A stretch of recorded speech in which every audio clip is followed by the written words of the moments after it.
Уважаемые коллеги, следующий доклад у нас у Лукьянова Николая Егоровича «Первая мировая война. Национальное самосознание Чувашии». Также, к сожалению, время до 7 минут. У нас еще получается два докладчика, которые вот сейчас подошли. Да. Дамы и господа, есть люди, которые не очень качественные, в совершенстве владеют чувашским языком. Есть? Есть. Есть, да? Тогда вот как я просил бы, вот, потому что я трудно сформировать мысль на русском. Вот мне нужен переводчик. Келлер. Хорошо. I'm sorry, it's my turn. Несколько, вот, тимизе предложений Анджа, господа. Тимизе предложений. Ну, несколько предложений.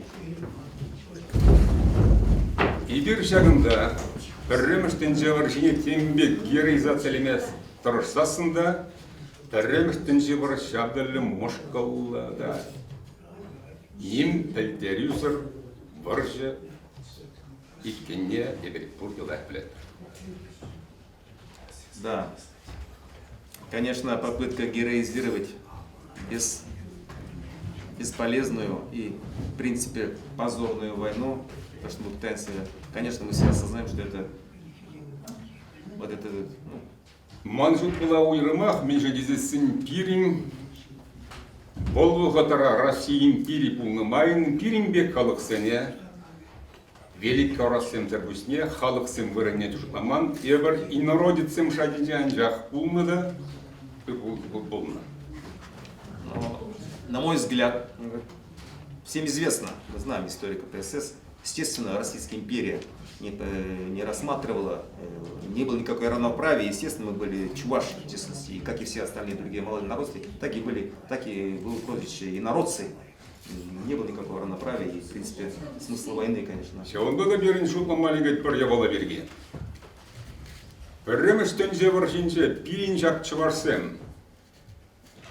Самодержавение, православие, империя фюделизия кайза, мен бешендерне, мен бана занячак воржа.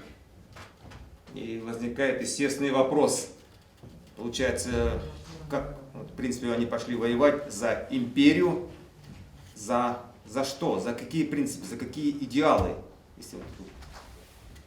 Шутлан да шагнбек шуш пат не барзазидетен.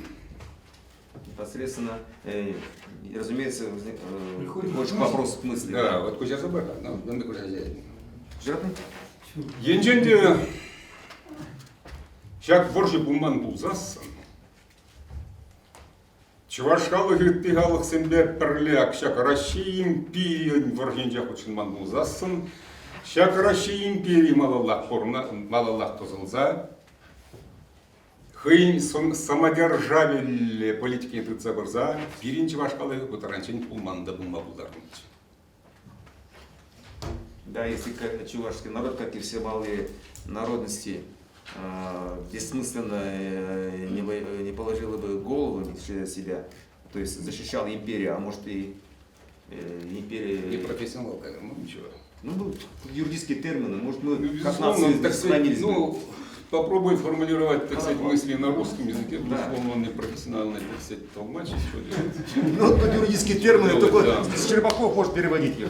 Мне представляется, дамы и господа, что вот это действительно героизация этой войны, это бесполезно. Я очень боюсь героизации войны, героизации трупов, героизации страданий и героизации бесполезной, в принципе, войны, поскольку, как мы знаем, что война империалистическая была закончена по отношению Русской империи с заключением Брест-Литовского договора от 3 марта 18 года фактически было его поражение. Выиграло, так сказать, если бы чувашский народ, как инородцы, как народ вообще, в принципе, был угнетенный. Мы знаем, что Россия была тюрьма народов, не принимала участие в этой войне. Я так полагаю, что эта империя бы сохранилась до нас до продолжительного времени, и судьба чувашского народа была бы действительно печальна.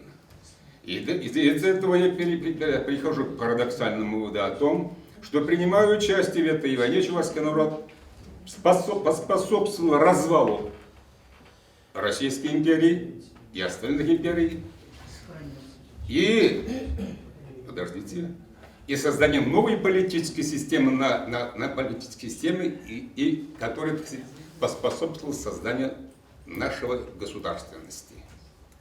Время истекает, к сожалению. Да, безусловно, да. Поэтому я думаю, что мы должны, не знаю, так сказать, тут я могу, так сказать, мне, безусловно, тут как бы развернуть свои мысли нельзя. Но вот современные тенденции, направленные опять на разрушение федеративных основ государства, восстановление имперских символов и, как бы, так сказать, возрождение какого-то русского мира, когда, так сказать, а где чувашский мир, возникает вопрос, возникает снова, так сказать, как бы определенные, сомнения, не зря ли были эти жертвы? Сохраним ли, так сказать, Российскую Федерацию как федеративное государство? Есть ли в федеративном этом российском государстве для нас место? И мы можем ли как бы быть субъектом, как чувашский народ, субъект международного права и субъект Российской Федерации?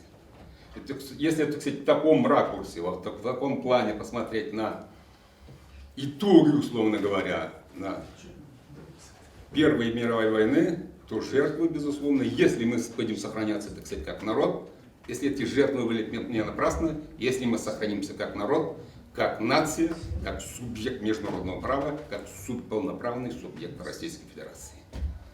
Ну, чего я уже, тут как бы все, спасибо. Спасибо, Николай Егорович. Понятно, что в советской историографии был именно такой некий штамп. Вот такая война. Ну, с моей точки зрения, что Россия ввязалась действительно не в свою войну. Я с этим соглашусь. Этот момент такой. Но что касается героизации, не героизации, любая война, она связана с потерями. Абсолютно любая война. Вы комментируете, да? Да. Все, и спасибо. Поэтому, это ваша точка зрения, спасибо. Да, безусловно, это ваша точка зрения. Да. Вот. И я думаю, любая точка зрения может существовать, иметь такое право. И я думаю, что это совершенно нормально и обогащает в целом наше понимание той эпохи. Вот. Я думаю, что высказанная точка зрения не просто имеет право на существование, она достаточно гуманистичная точка зрения, это безусловно так. Вот. Но в любой войне, понимаете, как в годы Второй мировой войны возвращались просто молодые люди, которых призвали 18-20 лет. И сколько таких удивительных историй они рассказывают. Елена Ржевская, да, небезызвестная, в штабе Жукова служила. Самые счастливые годы моей жизни – это годы войны. Почему? А я была молодой. Вот видите, такие вещи, они, безусловно, будут подлежать героизации всегда, мифологизации. Почему? Это были молодые люди, которые эту историю войны воспринимают как историю самих себя. Счастливы никак не может быть война. Нет, вы что? Я вам не об этом говорю. Я вам не об этом говорю. Это счастливые годы. С чего возраста я с очень многими фронтовиками разговаривал. Это самые несчастные годы. Самые несчастные. Я говорю, что все было в годы войны. Все было счастья не было. Не надо. Нет, я не хочу с вами спорить. Вы начинаете спорить. Нет, я просто высказываю точку зрения. Вы точка зрения такая. Если надо хотеть быть счастливым, значит война нужна опять, что ли? Что, о чем вы говорите? Чтобы было счастье война. Я не знаю, о чем вы говорите, уважаемые коллеги. Я этого не говорил. Не надо передирать слова. Я говорю, что есть разные представления, есть разные ощущения. У вас одно, есть другие ощущения. Я распространил такое мнение, понимаете? А я не хочу его распространять. Совершенно правильно.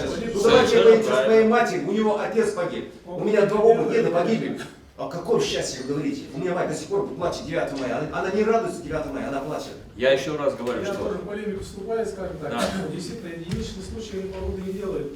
У меня где-то 96 человек записаны живые голоса истории. Я думаю, сейчас куда передать, сейчас расшифровываю, фонозаписи, так? Вот. Действительно, вот Сталина, Хулим и так далее, они сражались за Родину, за Сталина. Тут тоже доля правды, конечно, есть. Но единичные, так сказать, случаи, там, кому было прекрасно, я не знаю, сомневаюсь. Это, наверное, случаи из вот. Как раз музей занимается этими персоналиями, этими личностями, людьми, которые были на фронте. И в любом фронте, в любой точке, эта война была или героический, или трудовой труд. Вот они показывают этих людей. И в ходе экскурсии рассказывают биографии этих людей. Вот что спорить? Вот в музей приходите, в любой, вам все расскажут. И о вашей маме, и о вашем отце, о моем деде. Вот о чем я вам говорю.